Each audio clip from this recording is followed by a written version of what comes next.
The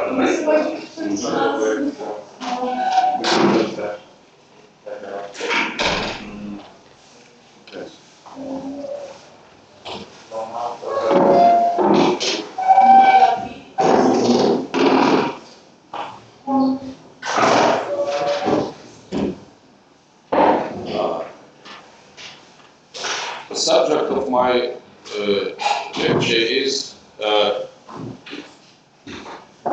closely related to the lecture of Vladimir Kravtsov on the first day of the school, in the sense that it is also about the physical effects of fractal properties of wave functions. There is quite an extensive activity on studying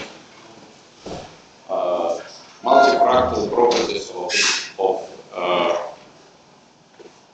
eigenfunctions of various kind of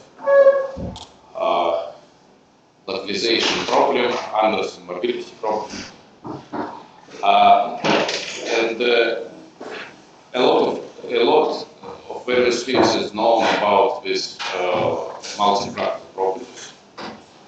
But usually, in most of the cases, these studies are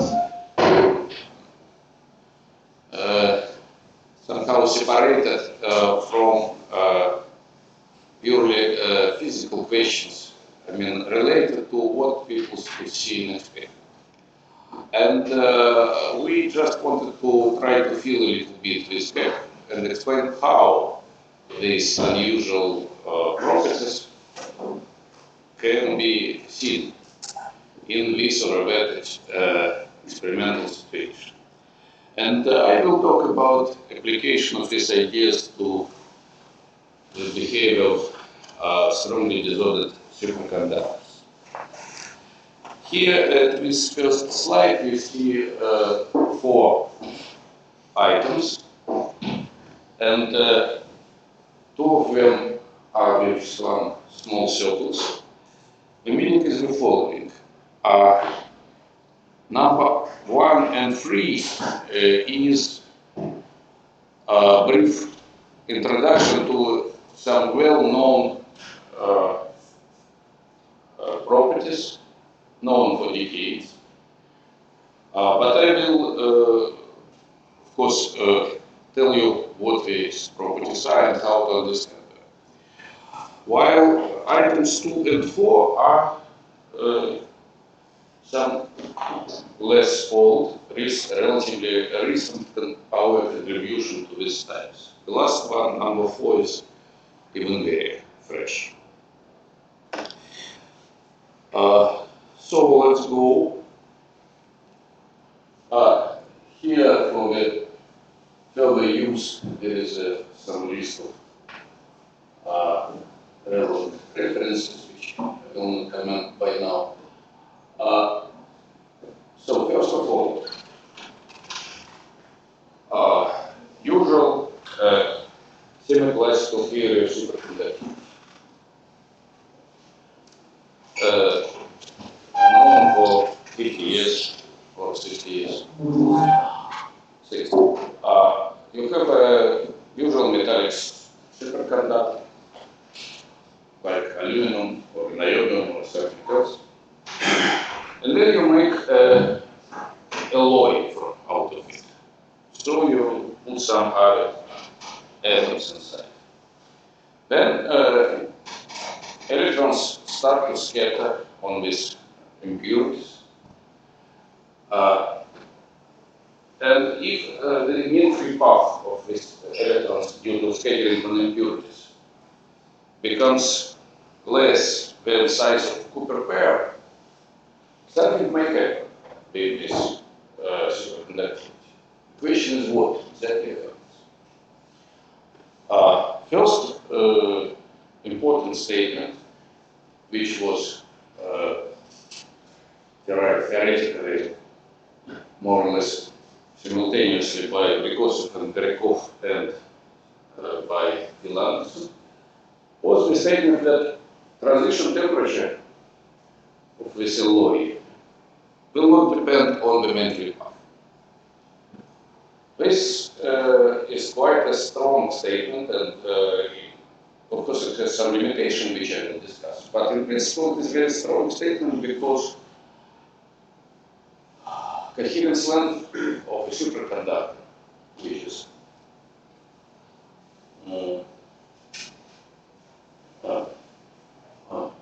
this side. This is usually quite large length, like 100 nanometers in a usual metallic superconductor. And therefore, it is not so difficult to make an alloy with scattering such that metric path becomes comparable or even much shorter than this long length. And then the statement is that transition temperature doesn't change. It doesn't mean that nothing changes, of course.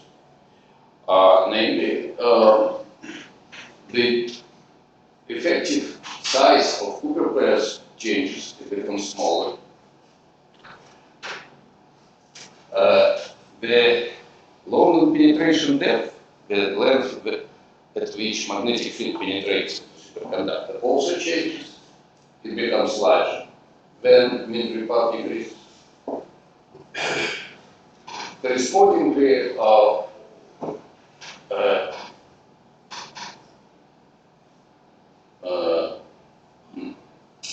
misphrased here. Upper critical field and lower critical field also depends on disorder and on mean path. So this is indeed upper critical field HC2, which scales as inverse mean path. And here it was meant that this HC1 lower. Yes? You mentioned the size of Cooper pairs. How are you thinking about them? Like, about this size, like linear size, or you? Linear size. Length. I mean, it's not like really well defined value or size of the Cooper pair. What's like physical effects you're keeping in mind talking about the size of the Cooper pair? Well,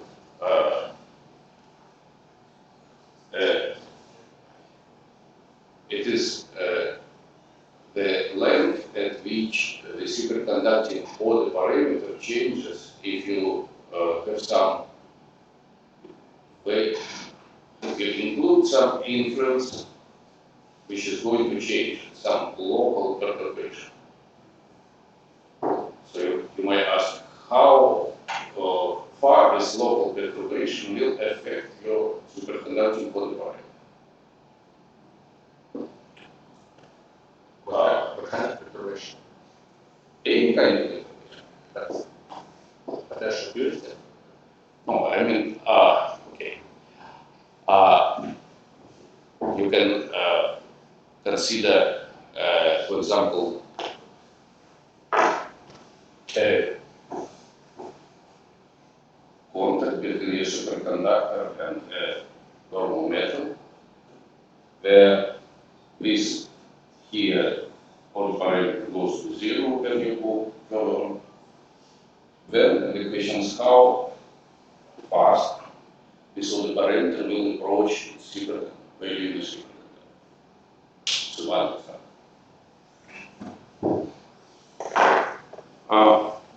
Now,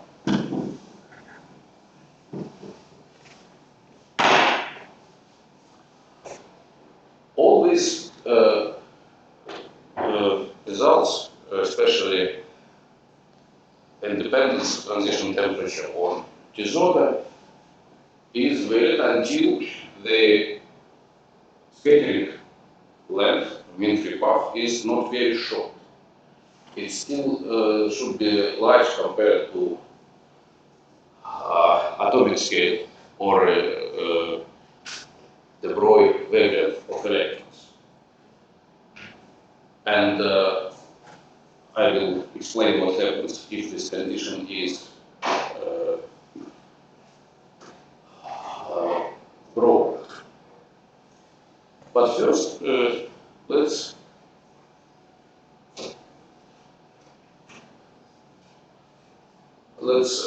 discuss simple reason why this independence of transition temperature on this order is how we can understand it. The equation here is just classical expression for the self-consistent equation for superconducting for the parameter, which you can find in all textbooks, for example, in this one. It is written exactly for the temperature equal to transition temperature. And temperature enters via this kernel, K. Here, psi I are eigenfunctions of electrons, which are moving independently according to this Hamiltonian. So this is kinetic part, this is some random potential corresponding to scattering on impulse. Here we assume that there is no magnetic field, so there is time reversal invariance is present, therefore we can choose wave function as real. Then now this eta functions are defined here. They are functions of eigenvalues psi and the function of temperature parameter.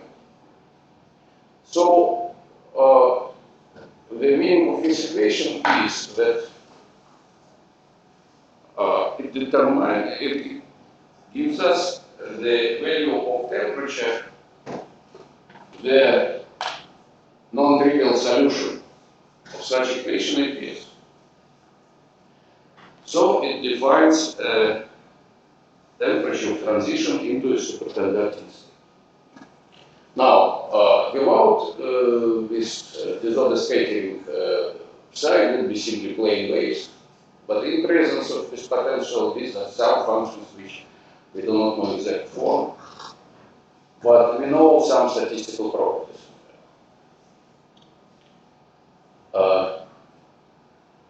How we get from this general expression to the statement of Anderson-Feigel'man, independence of transition temperature on disorder. It goes quite simple way, namely, assume that our order parameter, which we are looking for, the superconducting order parameter, is constant in space. It makes sense because the number of electrons in a ball with a radius of coherence length is very large, much larger than 1. So the number of electronic wave functions which contribute to the order parameter in any given point in the space is also large. One can expect there is some average. Assuming it is, we look on the right hand side of our equation, which was this equation. So consider this right hand side, assuming delta is constant. Then the integral is just the integral of my kernel, and it gives you immediately that all the terms with I equal to j survive because of orthogonality of different eigenfunctions. So we get here sum over I equal to j. Now, what is this psi?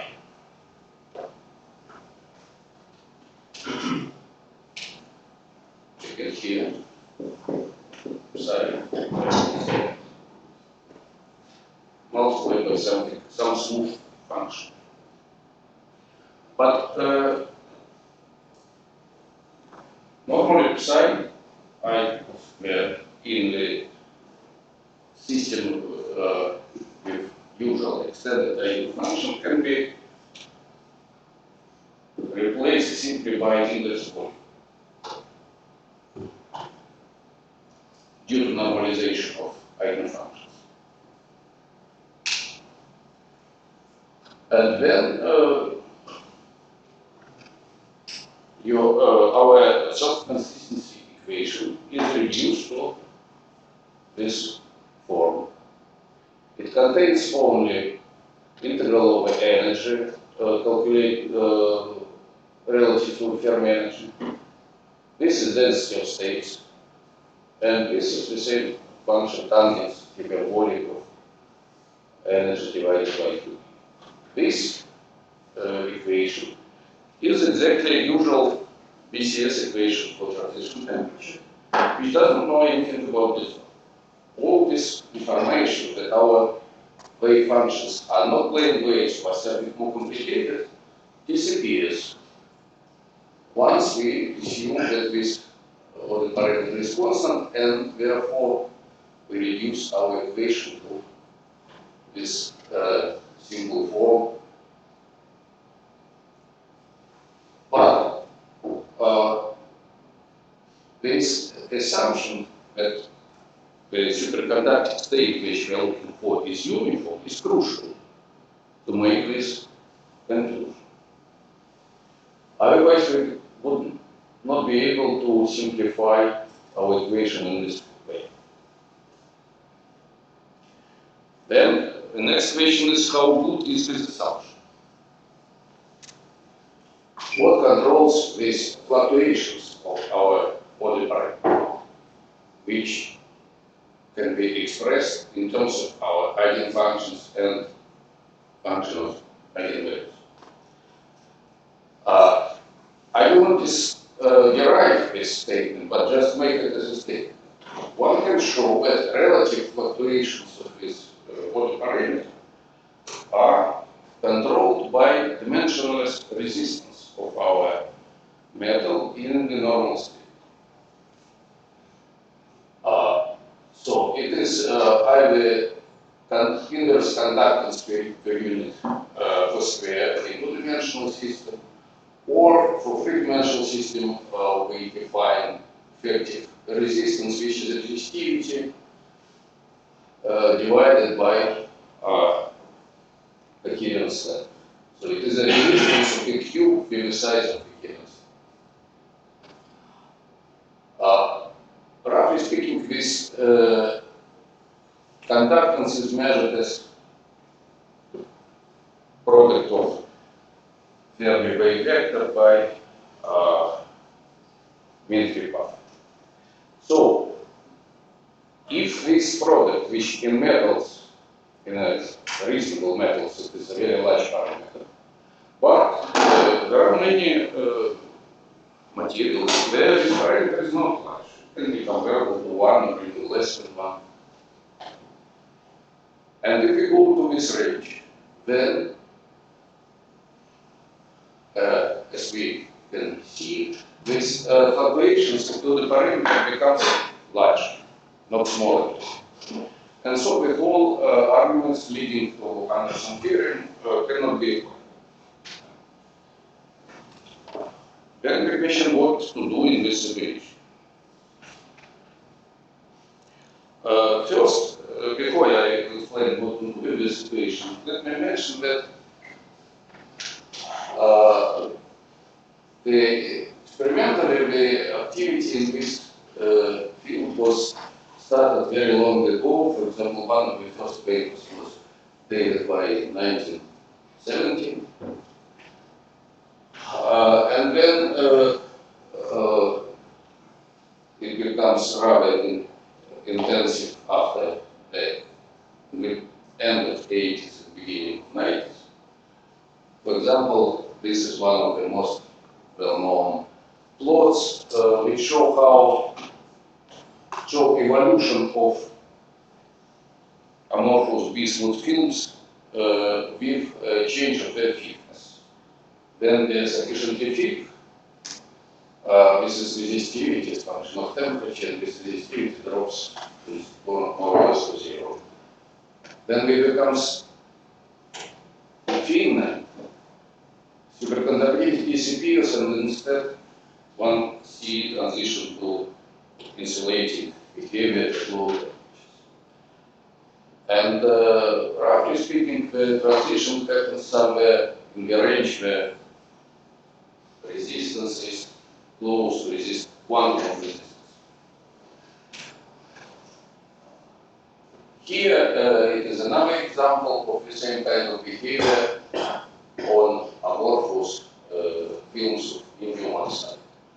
There, on the X, the parameter is product of Fermi wave vector by infinite path Fermi.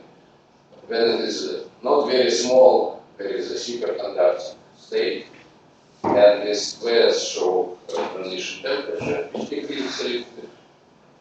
And when it is too small in this region, the same material becomes insulating, and triangles shown on this plot show the activation energy in the sense that in this region resistivity grows exponentially with decrease of temperature. And this T0 is what is shown by triangles.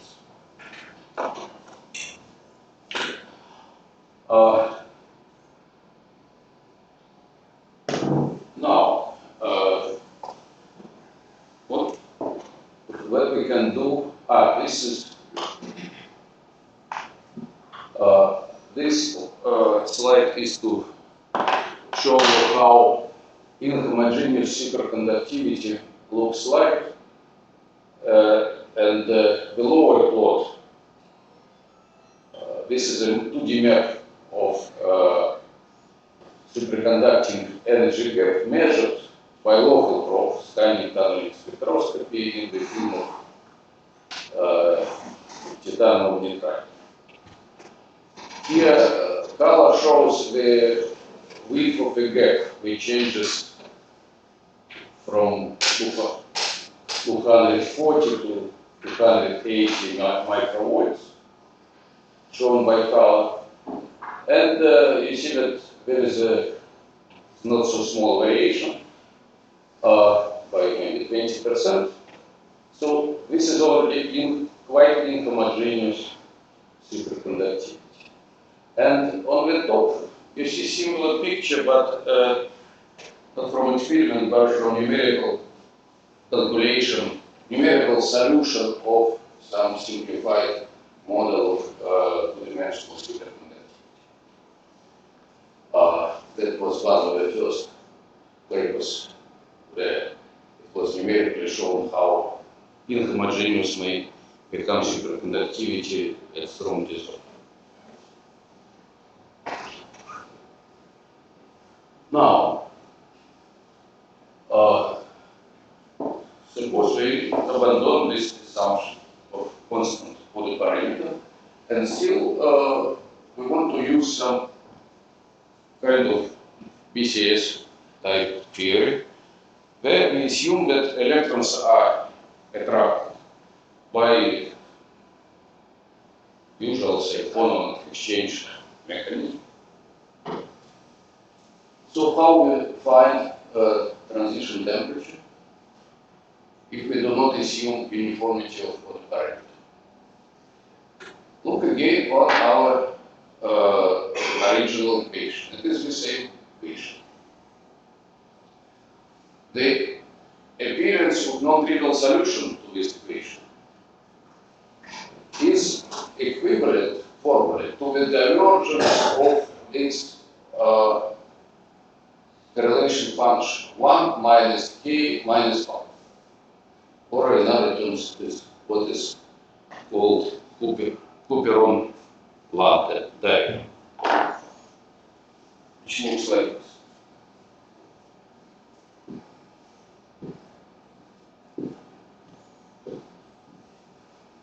These lines are electrons, these are interaction vertices, and we can construct this ladder of any order. So the appearance of a solution to our equation means that 1 minus k operator becomes degenerate, or, which is the same, we come to divergence of this C, which is by definition this. Of course, we see now that in principle it is not enough to consider just average, to find the point in terms of temperature which enters through our function here.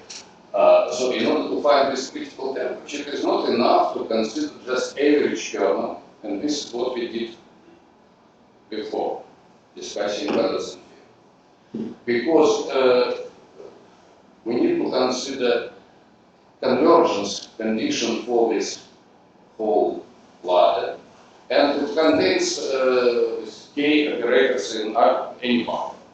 First, second, n. Okay.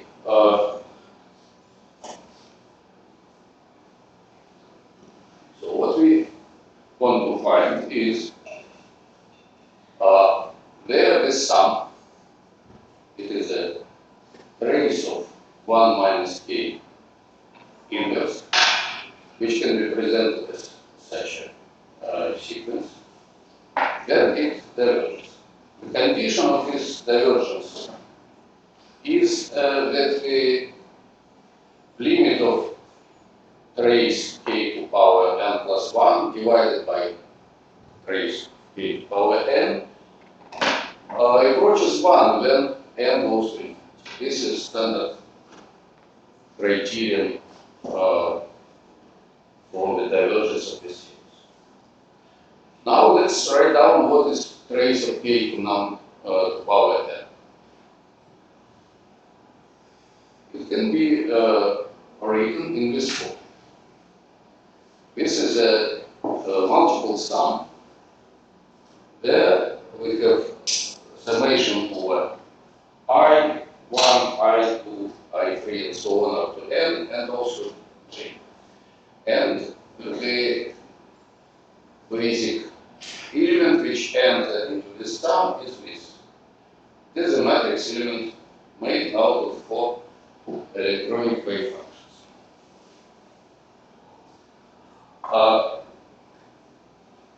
We don't know how to treat this thing exactly, but what can be done, and what I can, in principle, explain why it is reasonable.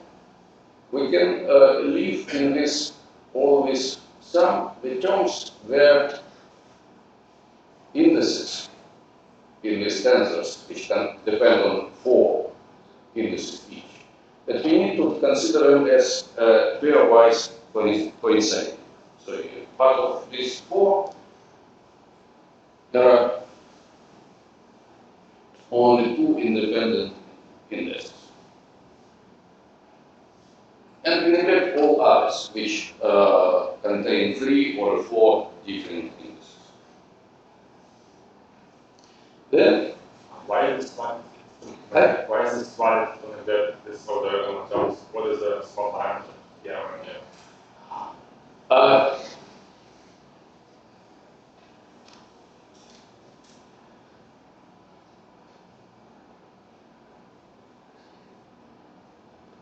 It is not exactly small parameter, but what we can do, I don't think I will have time to do it during this lecture, but what can be done is you construct a theory under this assumption, and then which is a kind of some type of refined mean field approximation. And then you can check how much is lost because of this assumption. What is the quality of your approximation? Or in other terms, how large is the effective Ginsburg fluctuation parameter related to this approximation? Then you find that this parameter is not large. It is actually of order 1. So, we make this approximation and reduce the quantity which we need to consider to this form. Here the sum goes only with 2 indices in each of these options. Then, once it is done, the condition we are looking for is equivalent to the possibility to solve this set of equations. Here I remind you, K as well as I, J, and so on is the index which counts the eigenfunctions of my single electron problem. And this eta is again function of eigenvalue and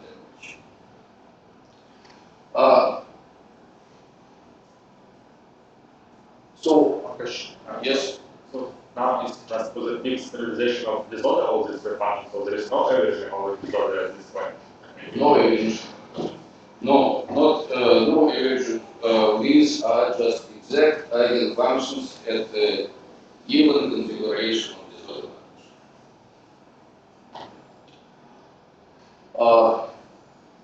So now we come to this equation, and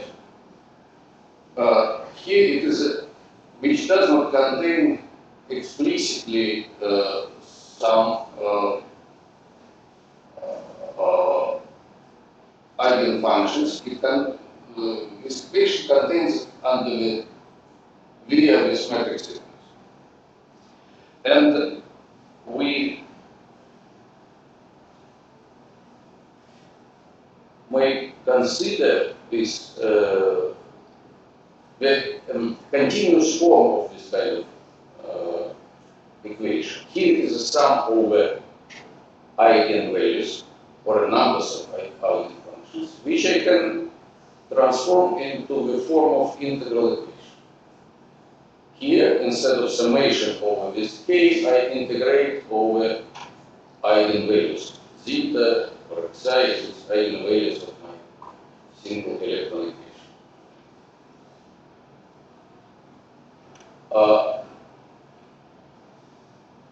Now, what is this here?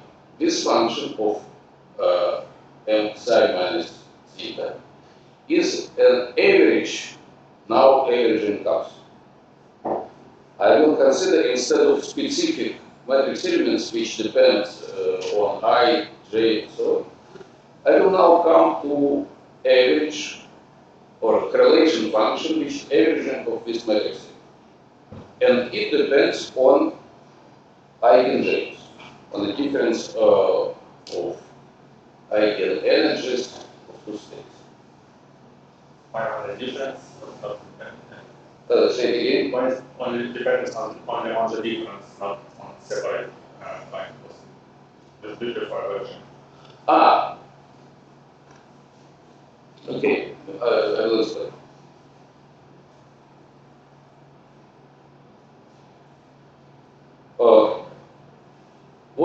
First of all, what is this thing?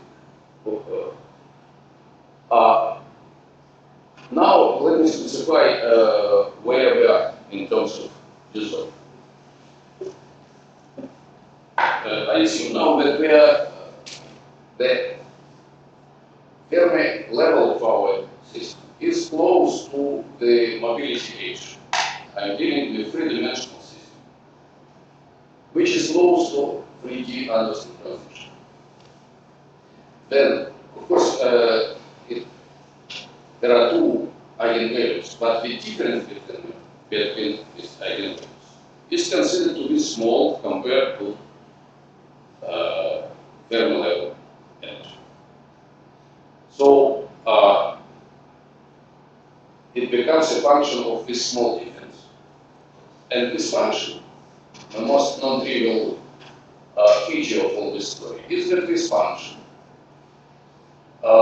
grows when the distance, energy difference formula is psi I minus psi. Then this energy difference decreases. The two eigen functions taken randomly would have orbit of the order of bandwidth or a Fermi energy. But this is not what is interesting for me. The important pairs of eigenstates have energies, difference of energies orbital much smaller. And the reason for that is that these eigenstates are more and more correlated when we decrease this energy difference. This form of power law enhancement of matrix element was, on one hand, it was a hypothesis made by John Chalker many years ago, and then it was proven numerically by extensive numerical diagonalization of this Anderson mobility problem. For example, for 3D Anderson problem with orthogonal class most standard problem, it looks like this. Here you see me on log plot, here it is log omega, here it is log of my function m. And for different sizes of cubes. When Fermi level is close to mobility h, see this power law. Then it saturates at different level depending just on the size of the system. And the exponent gamma, which stays here, is related with the fractal exponent of D2, which was discussed by the lecture by Kravtsov, but I will remind you also what it is. Okay, take this as input and consider this integral equation. We don't need to solve it exactly in order to find out how the transition temperature scales as function of coupling, dimensionless coupling constant. This dimensionless coupling constant means coupling J, which comes directly from electron photons exchange, and here it is multiplied by the density. This is dimensionless. And then by single dimension analysis of this integral equation, even without explicit solving it, we find that transition temperature scales in this way. It is a power law of this small cup. E naught comes from here. It is just reflected, yes. Why there are two L equals 20 ones on this, the numerical plot? But like, there are two lines that are both labeled L equals 20. How they are different? Yes, we are different in the following sense. These three for different sizes are computed for energy just at the mobility age. And this one is computed for energy in the localized band. Not very far, but already in the localized part of the band. Okay. And this one grows definitely. That also was discussed by Kravtsov. Mach pairs.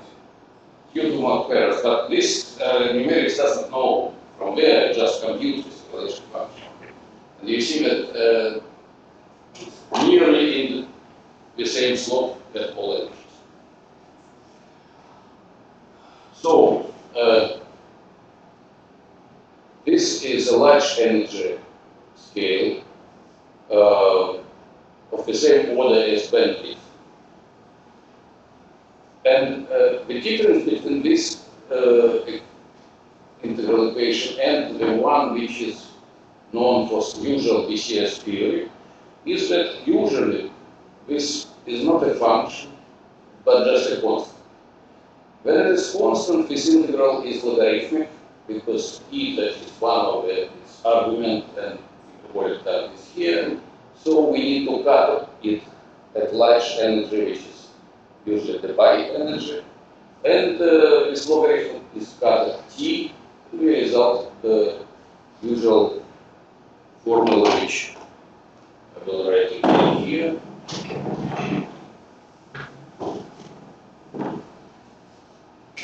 Usual formula looks like this. Number divided by frequency and exponent of 1, exponent of minus 1 over L. Here, what we got is that first, we don't need any cutoff at high energies because our function, this function, with increase of omega decreases, and so this integral is convergent at large energies itself. So the whole weight of this integral comes from low energies, and it leads to this strange result. Why strange? Because it tells us that, imagine that we have just the same coupling constant lambda for usual superconductor and this superconductor at the mobility age. Then lambda, dimensionless coupling constant, is something small compared to 1. Then usual expression would be exponentially small transition temperature, while here it is only something like lambda squared or nu, because gamma is surprising conclusion that transition temperature can be enhanced by from dissolve and going to utilization age. I will discuss further on in which situation this strange conclusion makes sense. Not always, but sometimes.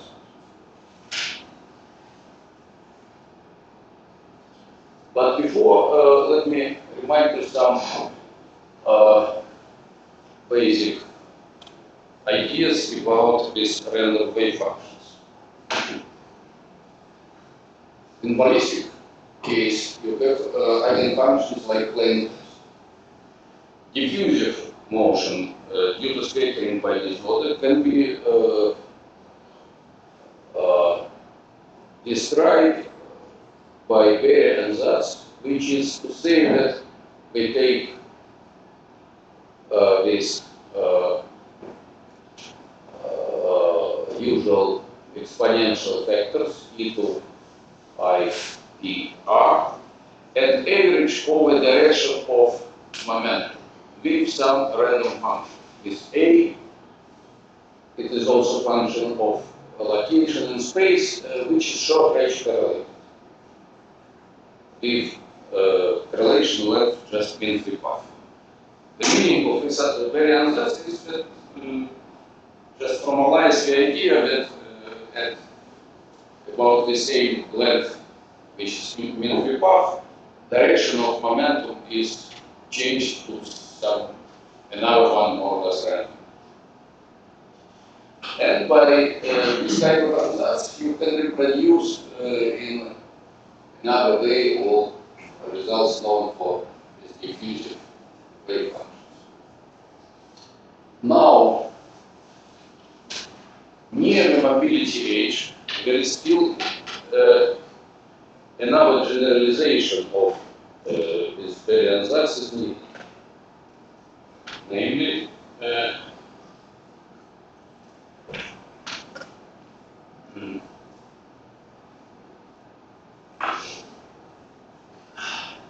we need to add here. Apart from this, or better to say, the correlation function of factors A, which I introduced here, now should be supplemented by some function phi of r, phi of r prime, and this phi are slowly varying in space functions. They, contrary to these and these functions which exponents oscillate at k, f, at the projected wavelength. These factors themselves fluctuate on the scale of infinite power. But close to mobility age, our wave function becomes inhomogeneous on a large spectrum. It is quite natural because we know that after mobility age they are just localized. So they are non-zero in some region of space and nearly zero everywhere else. In the intermediate region, there these fractal features develop. It can be described by additional functions phi, which are small and then the key quantity which we need is this correlation function. Here it is k, but it is the same actually as m in previous slide. So this is a local correlation function of local density of states. Because this psi squared at point r, then the function with a corresponding energy is just local density of states. And the product of two with sums, they reach is a correlation function.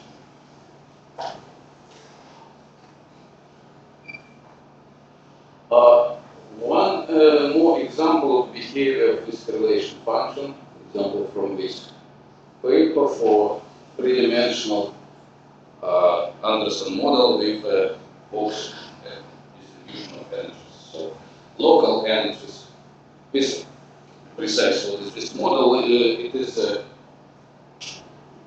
cubic array.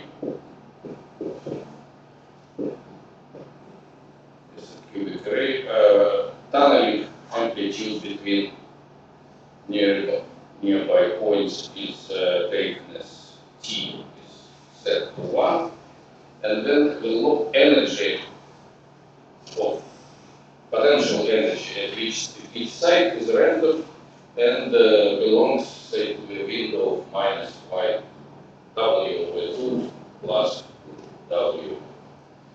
And this w is large.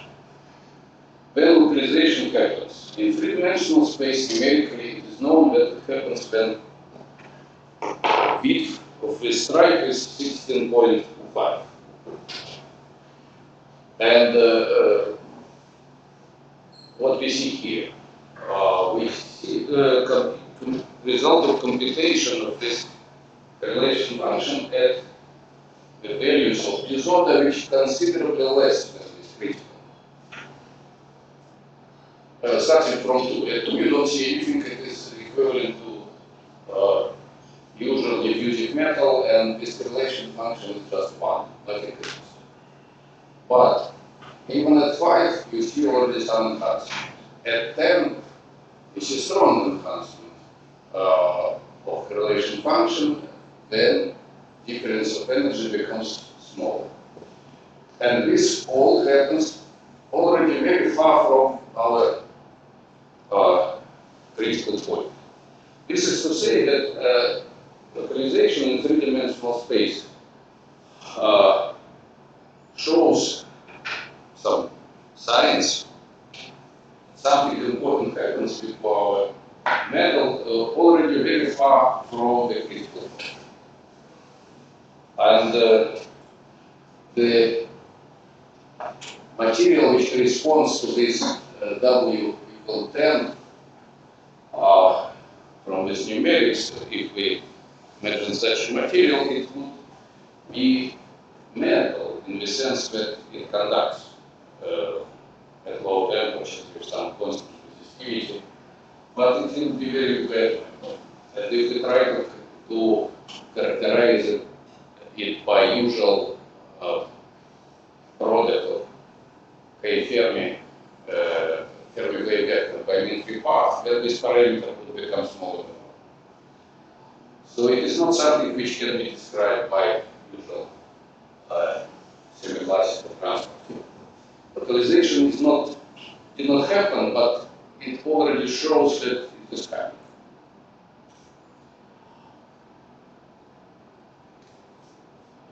And this slide to remind you how this wave functions closed mobility H looks like.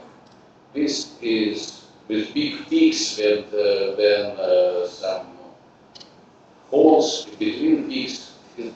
Just how this envelope function looks typical. On more quantitative level, we need to characterize it by localization length if we are on the other side in the localized band but close to the transition. Then the localization length scales with exponent about 1.5 with proximity to transition. It becomes much larger than interatomic scale. And in the whole region from atomic scale to localization level, wave functions are fractal. What means fractal? In terms of single wave function properties, it is characterized by the moments of this integral, psi to power some odd even power. Of course, for q equal 1, this is simply unity because of normalization. But for example, P2, q equal 2, will give you what is called inverse participation ratio, which q equal 2 here defines for us the simplest fractal dimension D2, which is known to be quite small for three-dimensional problem. This number comes from extensive numerics, this way, for example. There are many fractal dimensions. For example, D4 was also calculated, it is even smaller. So the higher moment of wave function you take, the more important becomes fluctuations of this amplitude section. Without fractal effects in the usual diffusion system, all these dimensions would be just equal to D equal to.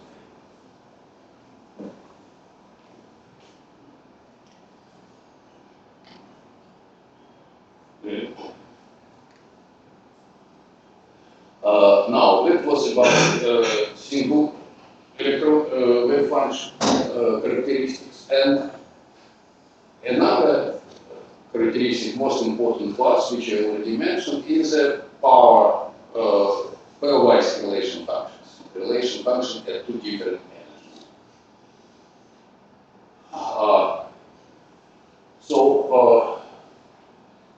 The important thing, as I said already, it was really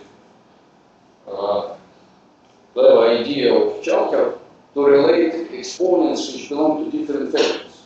So D2, for example, exponent or alpha here, describe the behavior of single electron wave function, how it scales with the length that here. Then we consider different objects. It is a correlation function which depends on energy difference between two eigenstates. It depends on number. Surprisingly, the exponent which comes here is related with single wave function exponent alpha. And according to Chalker-Beck hypothesis, if I take the exponent D2 like this from numerics, I should get gamma 0.58. And independent computation of this gamma is something like 0.57. So I didn't basically risk up to accuracy of all this computation.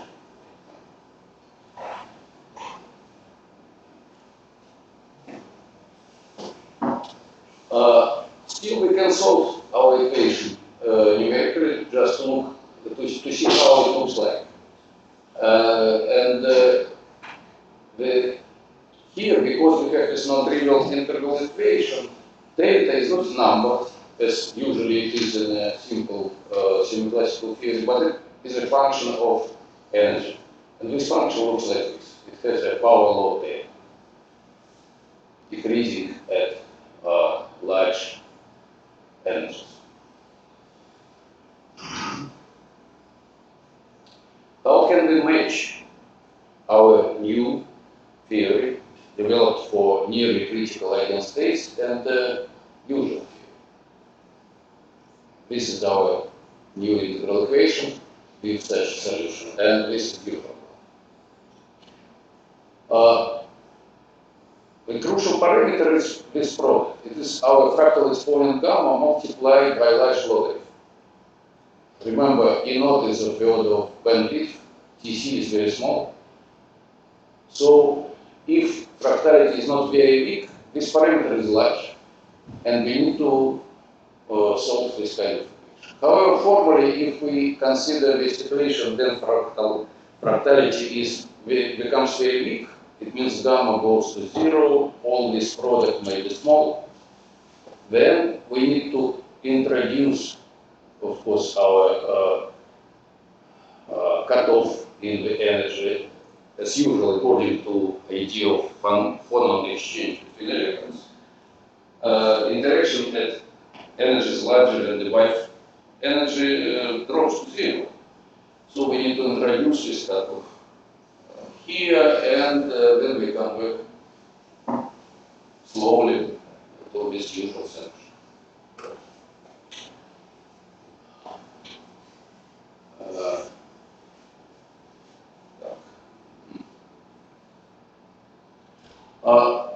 The byproduct of all these results is that we can write down what is our order parameter in the real space as function of position. It will be such a combination, and we can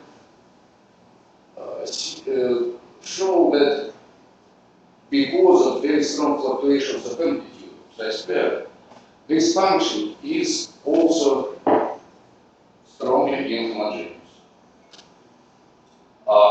Not a constant at all. It is not a fractal in the sense of scaling dependencies, but it is a function which fluctuates in space such that, for example, first moment taken squared is much less than second moment.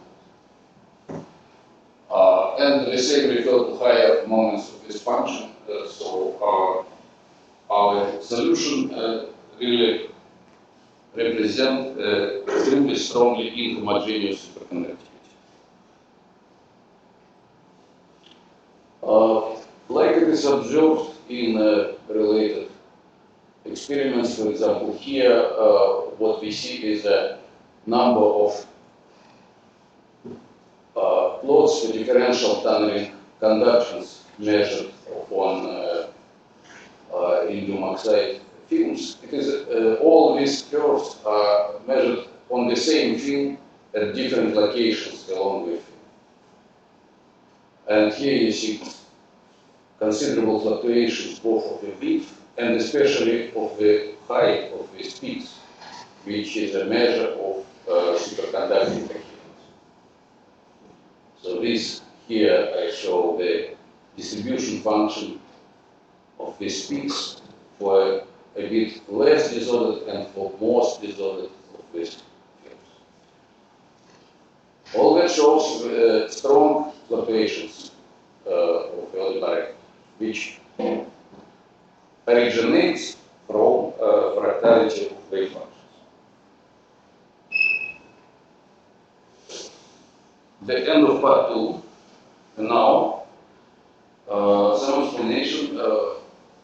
Yes. So, I have a question to this slide.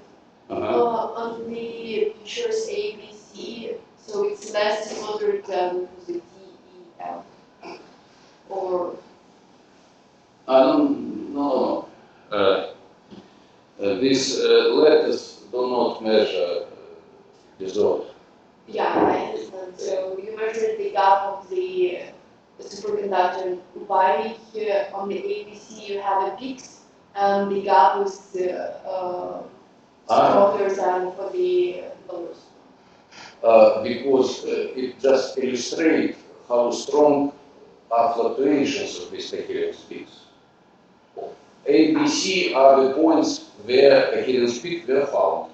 Okay. In other 3 points, at the same film somewhere just moved a little bit. What was measured is this. It looks like gap is there, Yeah. but peaks at IS. Yes. And what is the price of peaks? Height of the peak, roughly speaking, is measured by this function. Mm-hmm. So this result tells you this function, as I said already, it is strongly fluctuating from point to point. Nothing specially suppressed, it is just combination of disorder. Interference of electronic waves. In some points, interference is so strong that all the parameter is nearly it. Some few nanometers apart, it is rather strong. And how the sample looks like? So with the film of the superconductor and you locally measure the... Yes, it is a film. In this particular case, it was a film of amorphous indium oxide, like 30 nanometers thickness, or 40. And they measure by scanning tunneling probe. So there is a very sharp tip, metallic tip, which goes along the surface and measure the differential conductance. And this is the profile of differential conductance.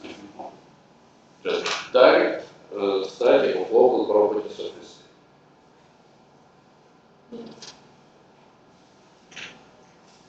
Now,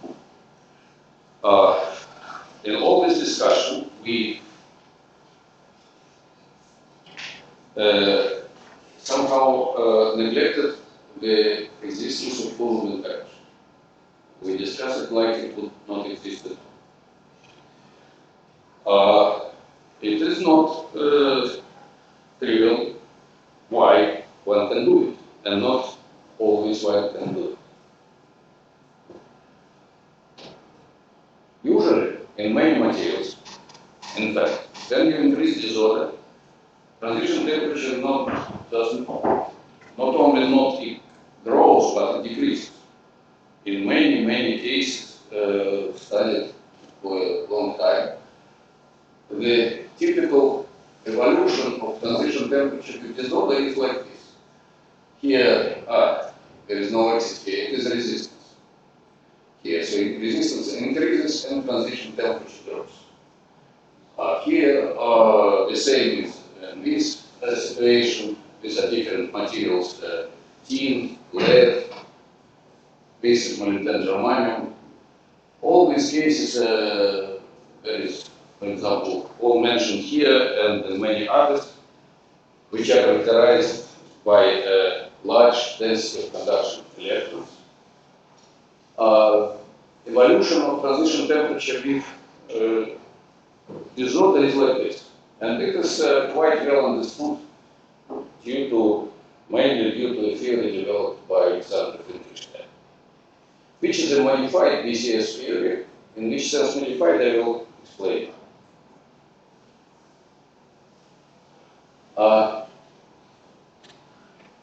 First of all, one need to ask the question, why superconductivity is possible at all?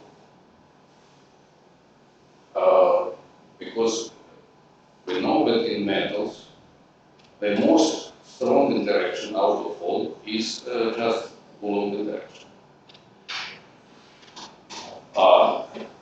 If we can characterize it by dimensionless parameter, which is called mu naught here, it is a product of the Fourier component of interaction, V of Kf, angles with brackets means average over Fermi surface, which is multiplied by the density of states. This V, let me write it down.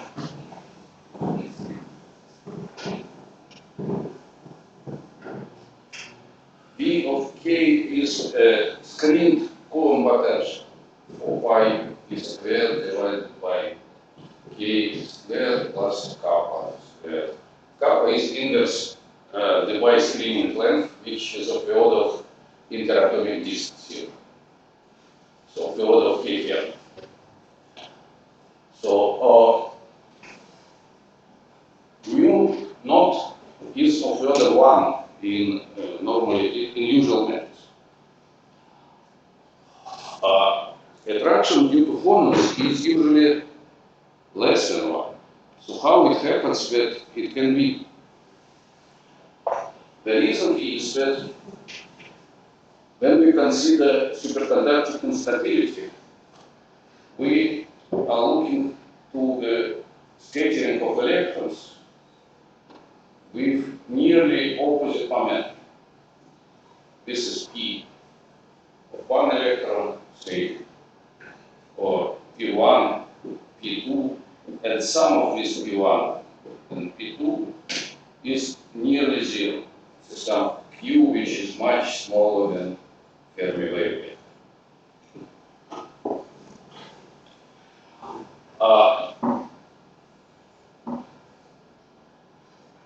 And then this is what is called this theory scattering of electrons in a Cooper channel. Cooper channel means just this nearly zero total momentum. Consider interaction between electrons in this scattering. Let's suppose this is Coulomb interaction, strong local interaction. We should consider it not in the first order, not in second, but we should sum up the whole series of these scattering periods. And each section will have, due to conservation of total momentum, will correspond to this condition of very small q. It can be done rather easily, and the result is what is written here. The result is this. When we consider interaction between electrons with nearby energies, omega much smaller than Fermi energy, the effective Coulomb repulsion becomes smaller. The sequence of these higher order diagrams is sign alternating, and it sums up to this geometric sequence. Mu naught is of the order 1, and this logarithm is large because already the pi energy is something like this. It's 100 times smaller than Fermi energy. So this logarithm is large, and the whole effect of repulsive Coulomb interaction is rather strongly suppressed up to this 1 over logarithm. And this is why attraction, which comes due to exchange by phonons, this purely phonon part is this lambda naught. So the whole this combination may be composite, and then we have a superconductor. This is a classical situation. Now what happens with disorder?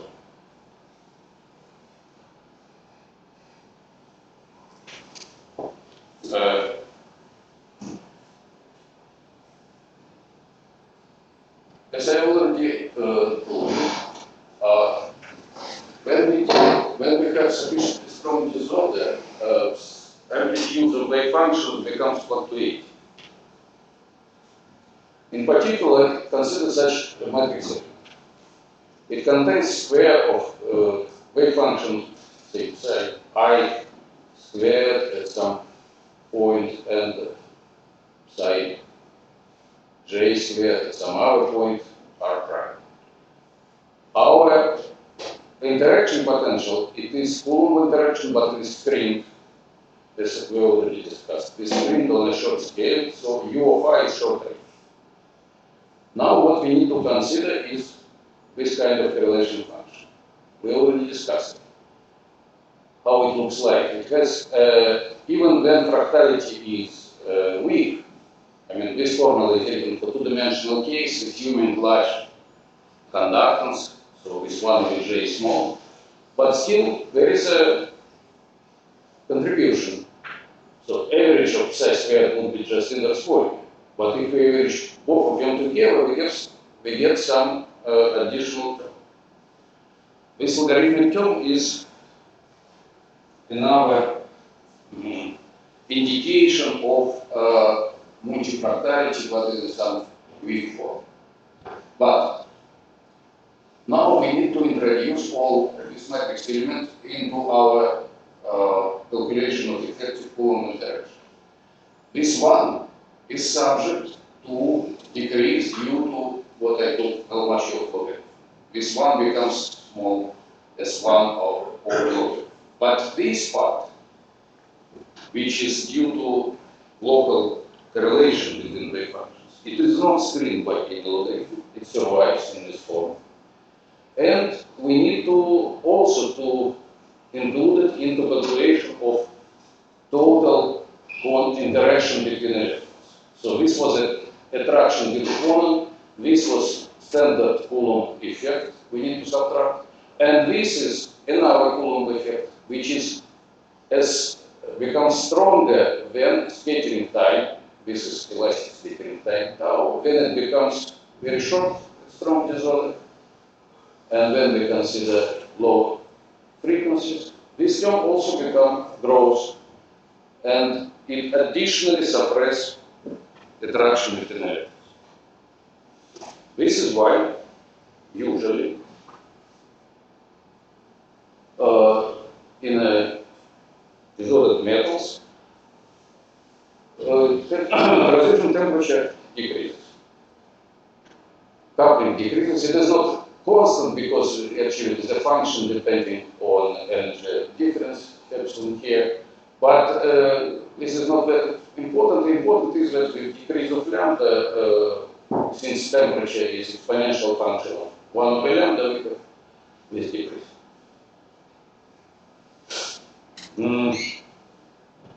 This is the essence of theory of Engelstein. Similar phenomenon is known for a long time for three-dimensional disordered superconductors. For example, this is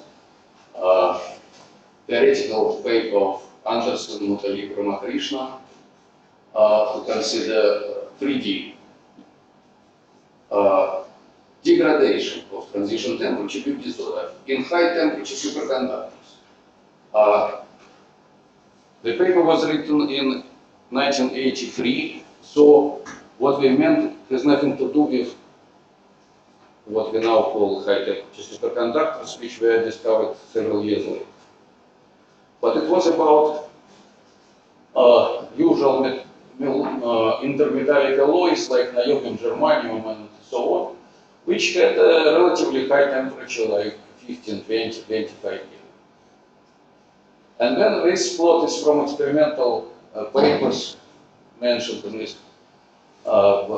this theory paper, which shows quite strong suppression of transition temperature with disorder. And the theory was, I would say, roughly it is the same idea as what I described to you regarding 2D situation. Okay. Now,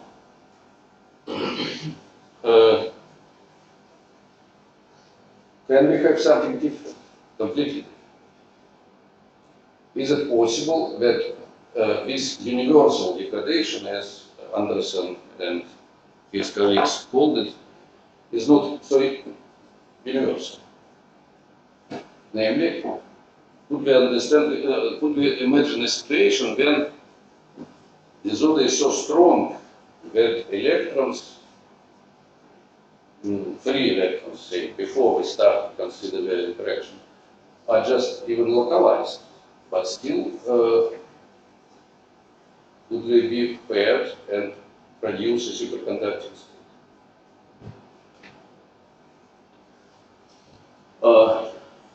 Yes, it is possible.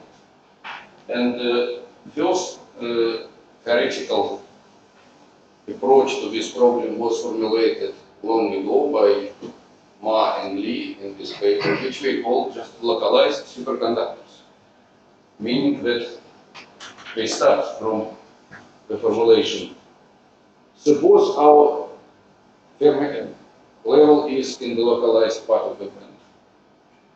Electrons are localized. Could we become superconducting?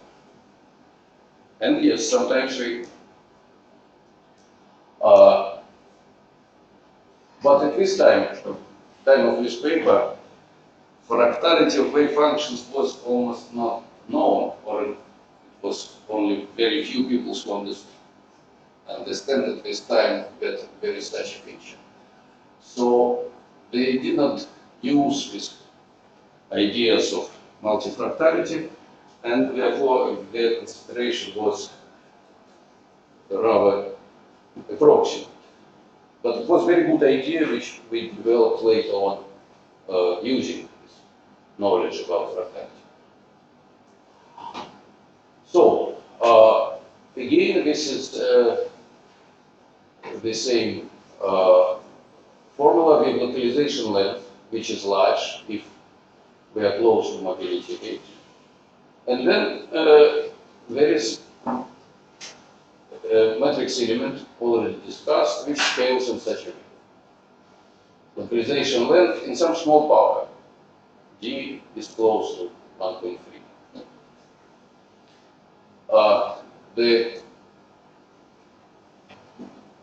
first conclusion is that even before discussing any complicated things like long-range order, coherence, superconductivity, and so on, consider localized eigenstate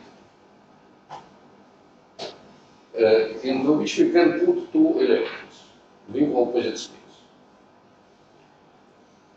If they still attract each other, then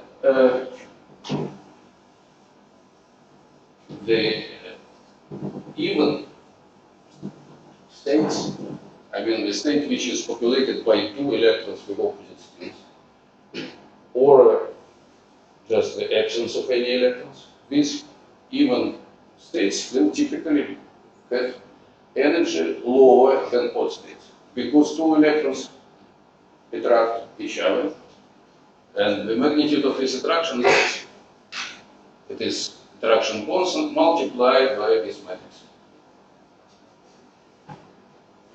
What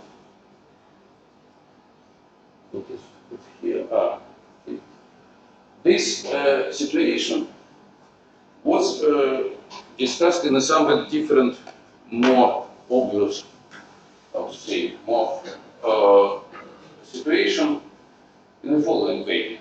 Forget about this bulk problem for 1 minute and imagine just very small metallic grain, like piece of aluminum with a size A 3 nanometers. This is called a real object. Granular aluminum consists of such small grains. Then it is a box, small box. The level spacing, this energy difference between single electron states living in such a box, still like this, one of the density of states and volume, A cube. And for such size, this level spacing is much larger than, for example, the energy gap of this aluminum when it is a bulk metal. So level quantization is very strong.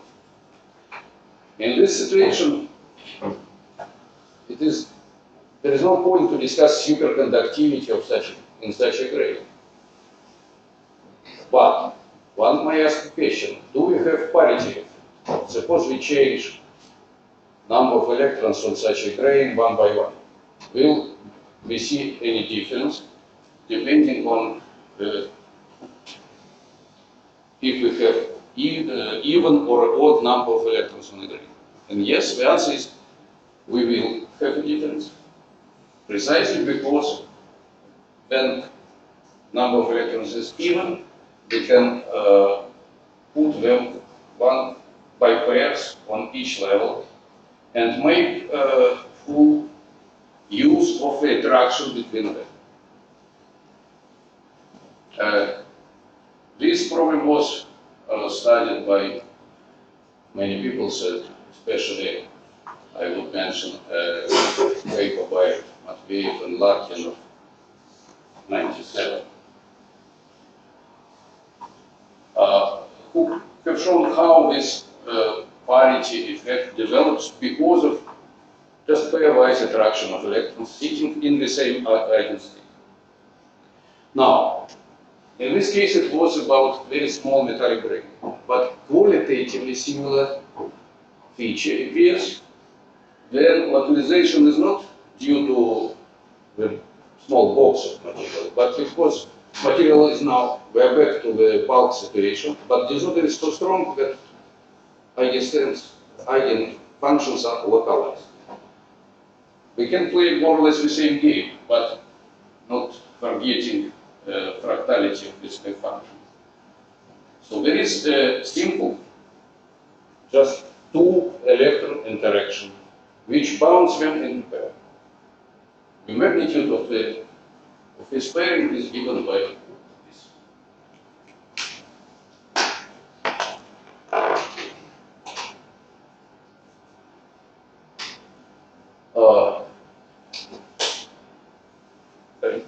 Let me emphasize that this pairing has nothing to do with many body effects like superconductivity itself. Although it comes from the same phenomenon, electronic exchange by phonons and as a result attraction between electrons. So this is what was demonstrated in particular in this experimental paper. The crucial point here is the following. Here is again the sequence of curves, differential conductance from STM tip to a film as function of voltage taken at different temperatures. Yes? Can I think about this picture like this is dependence of density of states on the energy of the computation? Yes. Yes, it is a density of states fully modified due to all interaction. This series of curves is it is just equivalent to this 3D plot. It is 3D plot cut in different temperatures. Now, red curve here responds exactly to the temperature of transition to a superconducting state. And they could trace this transition because we could measure not only the tunneling conductance but also simultaneously conductance along with it. So we know where there is transition temperature. And you see that at this transition temperature there is a almost full depth, large depth, which does not change at further decrease of temperature. Further decrease of temperature leads to appearance of these peaks. They grow. They are small, then they grow step by step. But this does not change. Is it at some particular point, or picture is the same at Look, here we see two plots taken at different locations. The width of the gap is of the same order, but fluctuates like 20% or 30% between different locations. Height of peaks fluctuates awfully. Here there are this peak, and here there are no peak at all. But still it is the same film, just different look. This is just what another illustration of what I mentioned by strong fluctuations of superconducting current. But what we see, the main point here, which we see, is that the gap itself is determined by something else, not by superconducting correlations. And My explanation is that it is just this very simple effect of binding electrons into pairs because of localization. Because this energy scale,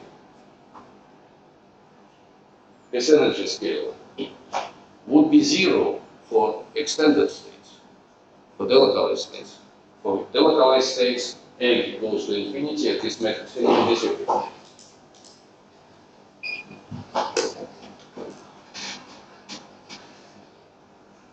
So, this is some corresponding formulas of corresponding to what I already said.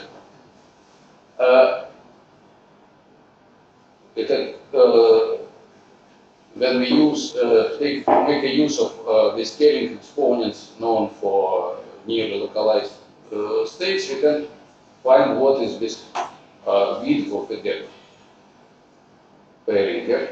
It's how it scales with various parameters, and we can see that this energy scale can indeed be large compared to superconducting transition temperature and superconducting gap, which develops at sufficiently low temperatures. This is another illustration of the same phenomenon. Here it is from numerics, large-scale numerics, which also describe the fact that the gap in single electron spectrum from here is nearly insensitive to the transition between superconducting state at lower disorder and localized insulating state at higher. But for to have this picture, to begin with, we need, first of all, to have net attraction between electrons. And some 10 minutes ago, I explained why increase of resistance leads to repulsion, to enhancement of repulsion between electrons, and so it seems that attraction should disappear. So where is the trick? By the way, resistivity of this amorphous indium oxide is much above the resistivity of more usual metals, which I have shown you the plots where the transition temperature drops to nearly zero. In this case, it is at least 10 times larger, maybe 30 times larger, and still it can be superconducting and show the difference. So where is the trick? It is a very paradoxical situation. We now, our starting point is not a metal, but Anderson solid. Electron states on a temperature close to thermal level are localized.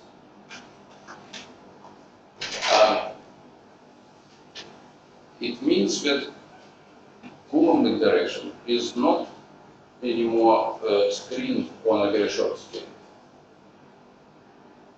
It is screened only in the sense that bare Coulomb interaction in Fourier space is replaced by suppressed Coulomb interaction, suppression due to large dielectric constant. It is relatively large, but still it is a constant. So our interaction is still long range. Moreover, another important point is that electron density in the materials of the type I'm discussing now is rather small compared to usual metals. So we need to consider the interaction between electrons on relatively large scale, larger than interatomic level. Then let's compare two interactions. One is still interaction due to phonons. It is this one. It is nearly local. delta function means here, of course, not really delta function, but something of atomic scale. Matrix element is like this. Wave functions are fractal, and since we need both of them in the same point, this fractality is important. We can estimate this matrix element using say correlation function like this. This correlation function contains enhancement of correlation when 2 points go closer one to another.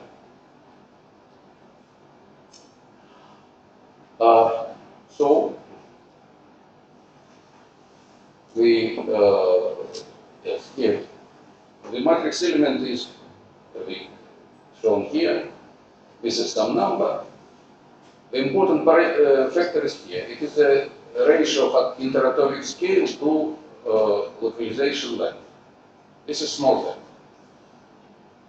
If this small factor is taken into a small power, remember this D2 is a bit larger than 1. Now, this was about attraction. Now let's look what repulsion gives us, Coulomb matrix element. This matrix element is this. Coulomb is long range Coulomb, R minus R prime is arbitrary. Practically it is a field of localization length.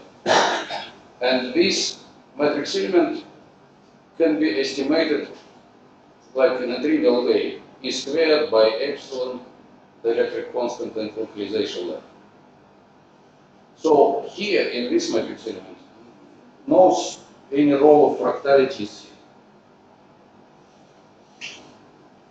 And now let's find the relation between this divide matrix element of attraction, local attraction, by this Coulomb.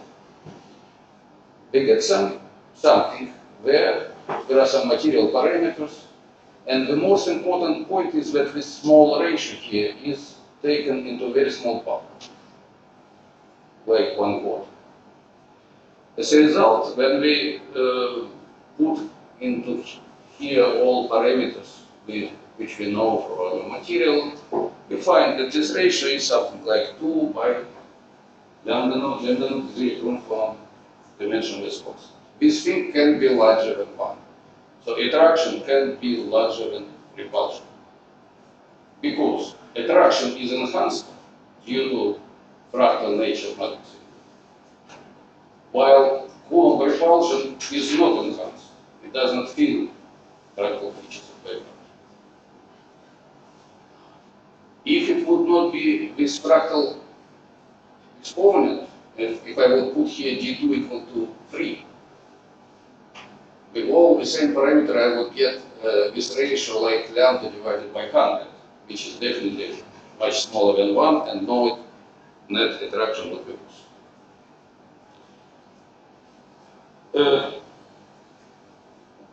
so overall interaction is this repulsion minus attraction minus repulsion, density of states, Q size of element interatomic distance cube. All this gives you effective attraction constant. It can be small, definitely it is smaller than 1. But remember that our energy scales, the Feigel'man gap scales linearly with this coupling, and transition temperature scales like some approximately lambda square. So even for small lambdas, these energy scales could be of reasonable magnitude, while they are not exponentially small like in the usual business. And this is how we understand the existence of such a strange situation. We start from localized electrons, and eventually they may become paired and even superconducting. That's all. Thank you.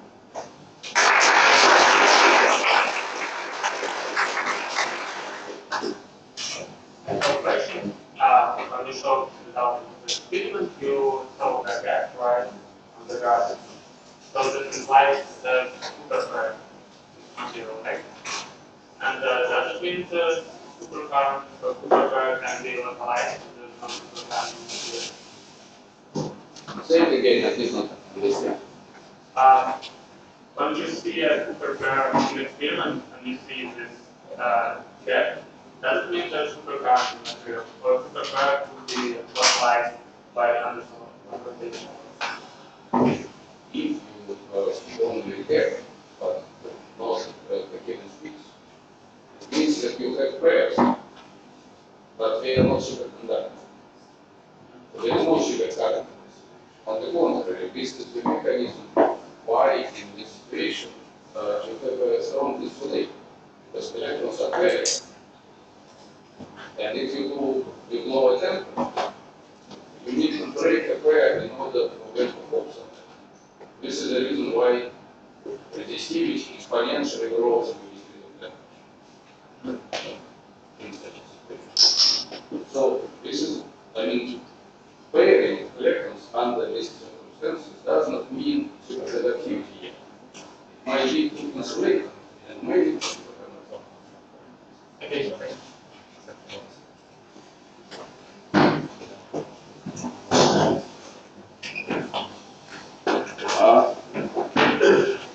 Any more questions?